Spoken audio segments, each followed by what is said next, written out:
Imaginez un instant. Vous vous réveillez demain avec les capacités de vous concentrer et d'agir 10 fois plus que tous les gens qui vous entourent. Vos ambitions, vos envies et même vos rêves sont maintenant à portée de main. Vous passez alors vos journées à avancer dans ce qui vous semble être la bonne direction pour votre vie. Vous voyez tout évoluer autour de vous. Et quand vous vous demandez quel est le but final, vous marquez une pause.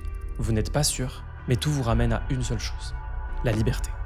Quelle que soit sa forme, quel que soit le sentiment qu'elle procure, quel que soit l'objectif, vous savez que c'est exactement ce que vous recherchez au fond de vous. Vous voulez vous affranchir de tout ce qui vous contraint aujourd'hui pour avoir la sensation d'être libre demain.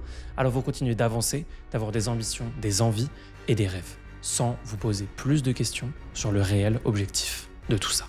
Mais on va voir que c'est peut-être exactement ce qui va vous mener à votre perte.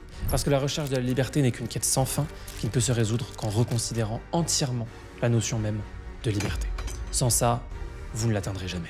Sans ça, vous resterez insatisfait, malheureux, dépressif et vaincu par une quête qui vous dépasse. Vous avez déjà rêvé de liberté. Ce n'est pas moi qui le dis, c'est Edward Deci et Richard Ryan.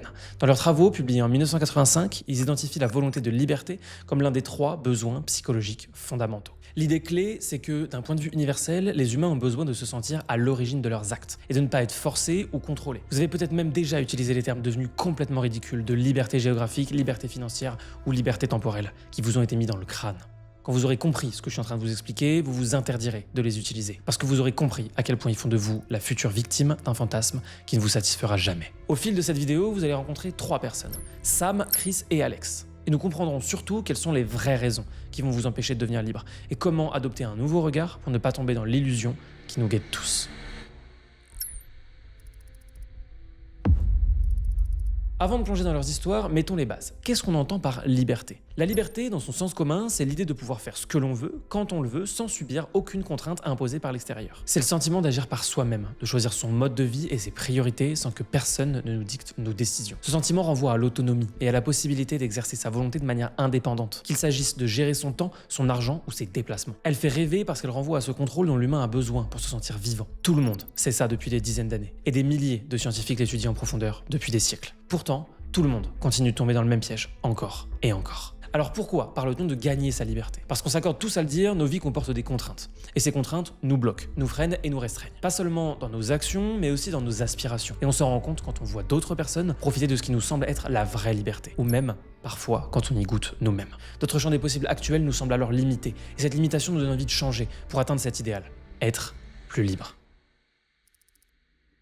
Pour mieux comprendre, illustrons donc ces idées avec 3 profils. Le premier, Sam, représente l'idée de la liberté simple. Il est salarié, fatigué par ses horaires et rêve d'un moyen simple et rapide de s'échapper d'un quotidien dont il passe sa vie à se plaindre. Il se dit qu'il doit exister un projet qui ne demande ni trop d'efforts, ni trop de sacrifices et se complaît à se laisser avoir par les promesses qu'il entend partout. Il se renseigne, il regarde des vidéos, entre un orteil dans un début de processus pour l'aider à se sentir mieux, mais il répète qu'il n'est jamais dans les bonnes conditions. Qu'il est trop fatigué, qu'il a besoin de repos, qu'il a des obligations personnelles. Sam voudrait la liberté, mais il ne veut pas fournir l'effort soutenu qu'exige toute nouvelle voie. Alors il abandonne. Dès que ça devient trop long, ou trop compliqué, ou trop fatigant. Résultat, il reste dans sa situation, frustré, persuadé qu'il n'a pas eu de chance, ou que ce n'est pas de sa faute. Il refuse de comprendre que ce qu'il pensait être la liberté demande en réalité plus de contraintes que sa vie actuelle. Notre deuxième personnage, Chris, lui, se lance vraiment. Il quitte son job pour devenir indépendant. Il pense que sans patron, il va enfin être libre. Il est ravi, plein d'excitation, il a appris énormément de choses. Il gère son planning, travaille depuis un café, choisit ses missions. Il enchaîne les clients, les gros devis, jongle entre apprentissage et exécution, et il gravit les échelons de la liberté, vitesse grand V. Au bout de quelques mois, il continue de tout donner, mais il réalise qu'il est en train de perdre la partie. Il ne peut plus vraiment se permettre de prendre un congé prolongé, parce que ses revenus chuteraient immédiatement. Il réalise aussi qu'il ne peut pas lâcher son téléphone le soir, parce qu'il doit répondre à ses clients. Certains l'appellent le week-end, d'autres retardent leur paiement, et il doit gérer seul la prospection,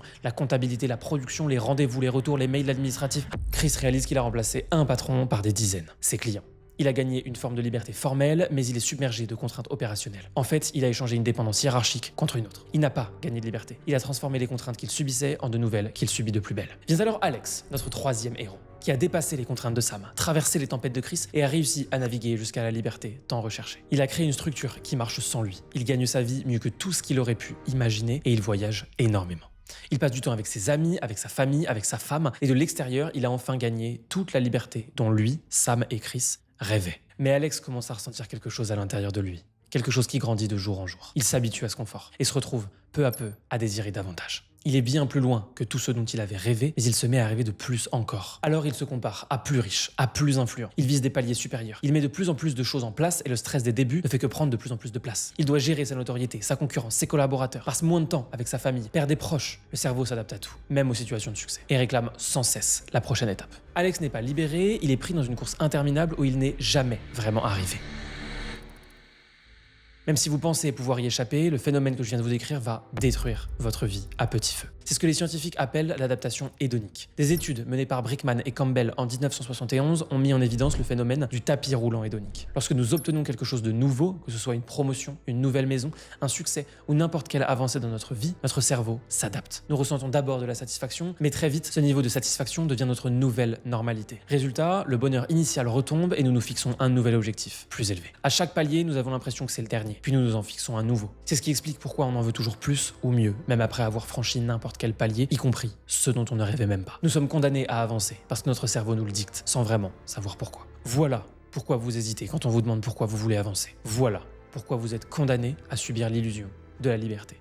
Vous ne courez pas après la liberté, vous courez après l'étape d'après. Nous sommes condamnés à avancer parce que notre cerveau nous le dicte, sans jamais savoir pourquoi. À travers Sam, Chris et Alex, nous comprenons que la liberté absolue n'existe pas. Sam reste inactif, Chris se noie dans ses nouvelles contraintes et Alex est prisonnier de ses ambitions grandissantes. Dans chaque cas, la liberté se retrouve bloquée par des réalités inévitables et de nouvelles contraintes inattendues. Nous rêvons souvent d'une vie sans contraintes, alors que la vie est toujours un arbitrage entre différents types de ces contraintes. La vraie question, ce n'est pas comment éliminer toutes ces contraintes, mais quelles contraintes suis-je prêt à accepter? Peut-être préférez-vous un job stable, une hiérarchie, mais des soirées libres et un avenir plus solide, plus certain. Peut-être que vous préférez une vie d'indépendant, au prix d'être en permanence sollicité et de ne plus connaître la tranquillité. Ou peut-être que vous préférez courir après d'immenses ambitions en supportant la pression et la compétition infinie. L'essentiel est de comprendre qu'il n'existe pas de scénario parfait. Chaque modèle de vie comporte son coût et ses sacrifices. Ça ne signifie pas qu'on ne peut pas améliorer sa situation. Ça signifie simplement qu'on doit la conscientiser. La première étape, c'est de clarifier ce que tu veux dans la vie. Et je ne parle pas du rêve de quelqu'un d'autre, mais du tien, de ce que toi, tu désires vraiment depuis que tu es tout petit. La deuxième étape, c'est d'évaluer le coût réel pour acquérir ce que tu désires et savoir si ce coût est supportable pour toi. Que ce soit un coût financier, social ou temporel, il se calcule. Et ce choix aura un coût qui te privera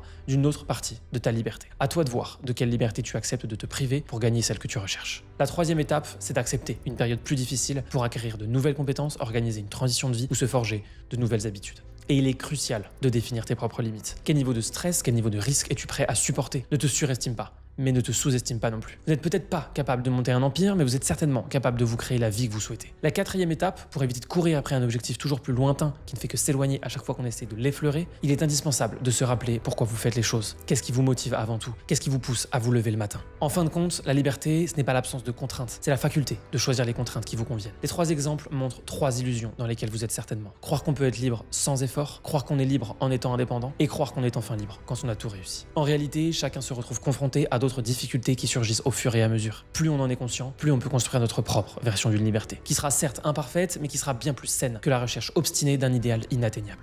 Alors posez-vous la question, quelles contraintes êtes-vous prêt à porter pour gagner davantage d'autonomie, de temps libre ou de confort financier? Peut-être que vous avez déjà fait ce choix et que vous avez déjà découvert la réalité derrière l'illusion. Vous allez devoir mieux comprendre ce que vous êtes prêt à sacrifier pour obtenir ce que vous voulez. Voilà pourquoi la liberté financière, temporelle et géographique que tout le monde vous vend n'existe tout simplement pas. Vous voulez accumuler plus de revenus, vous devrez faire face à de nouvelles responsabilités, à des risques plus élevés et à une surcharge mentale dont vous n'avez même pas encore idée. Vous voulez disposer de votre temps comme bon vous semble, vous resterez dépendant d'exigences externes, celles de vos clients, celles de vos partenaires ou même de vos projets personnels qui n'avanceront jamais seuls. Vous voulez pouvoir vous déplacer où vous voulez, quand vous voulez, vous découvrirez alors l'incertitude liée au fait de toujours être ailleurs que chez soi. Déracinement, solitude et instabilité sociale. C'est ça la grande illusion. Croire qu'il existe un scénario dans lequel vous serez vraiment heureux sans aucune contrainte. En réalité, chaque choix implique un coût dont vous avez maintenant conscience. La vraie liberté consiste à choisir, en connaissance de cause, les contraintes que vous acceptez. Alors posez-vous la question. Au lieu de choisir la liberté que vous voulez, quelle liberté que vous avez actuellement vous seriez prêt à abandonner pour gagner celle dont vous avez toujours rêvé? Merci à tous, c'était Louis.